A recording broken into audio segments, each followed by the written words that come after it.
একটা জেল হতে যাচ্ছে। এক জেল থেকে আমরা মুক্তি পেয়েছি, আরেক জেলের মধ্যে আমরা যাচ্ছি।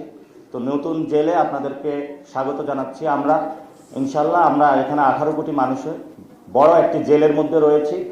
এই জেল থেকে মুক্তির জন্য আমাদের আগামীর লড়াইটা আরো দ্বিগুণ করতে হবে। প্রিয় সাংবাদিক ভাইরা, আপনারা যারা জেলে ছিলেন, আপনাদের জন্য অনেকে দোয়া করেছে, অনেকে প্রার্থনা করেছে। বিশেষত ডক্টর ইউনূস স্যার এটা নিয়ে খুবই সিরিয়াস ছিলেন, অনেক উপদেষ্টাও কাজ করেছেন, আমরা তাদেরকে ধন্যবাদ জানাচ্ছি। সাথে সাথে আপনারা খুবই লাকি পারসন, আপনাদের বিশেষত যারা ওয়াইফ ছিল তারা আপনাদের উপরে হাল ছাড়ে নাই। প্রত্যেকটা বারান্দায় তারা ঘোরাফেরা করেছে, প্রত্যেকটা জায়গায় তারা গিয়েছে, আপনাদের আজাদের জন্য, মুক্তির জন্য তারা লড়াই করেছে। এবং এখানে যারা সামনে আছে তারাও দিনরাত পরিশ্রম করেছে আপনাদের মুক্তির জন্য। আপনারা এসেছেন, আপনাদেরকে আমরা স্বাগত জানাচ্ছি। এবং ওই দিন আমি যখন শহীদ মিনারে নামাজ পড়তে গিয়েছিলাম, এক শহীদের জানাজার নামাজা, তো ওনার মাথাটা হলো অর্ধেক খুলি ছিল না, চাপাতি দিয়ে কোপানো হয়েছে।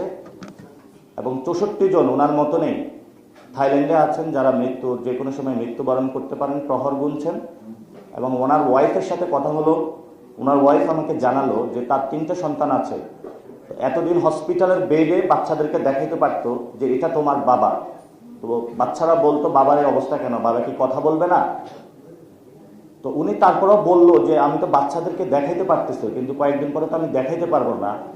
তো এরকম অসংখ্য মানুষের যন্ত্রণার মধ্য দিয়ে কিন্তু বাংলাদেশে আমরা নতুন একটি ডেমোক্রেটিক ফর্মের জন্য ইচ্ছা পোষণ করেছিলাম।